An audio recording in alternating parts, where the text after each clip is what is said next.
Southern Kansas shaken by 4.5 magnitude earthquake. A small earthquake was reported in southern Kansas on Sunday. The U.S. Geological Survey said a magnitude 4.5 earthquake struck about 2 miles southwest of Hutchinson shortly after 1 p.m. The service had initially reported that it was a magnitude 4.4 earthquake, but later upgraded it. No damage was immediately reported. The earthquake happened near where several others have happened before in Reno County, the Hutchinson News reported. Kansas began seeing a spike in earthquakes in 2014 that were blamed on wastewater injection wells from oil and gas production.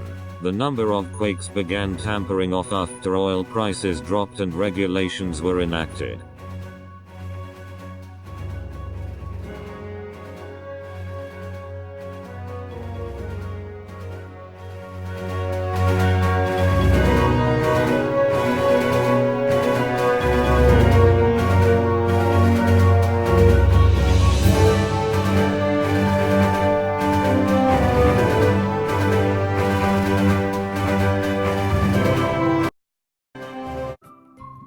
Thank you for watching.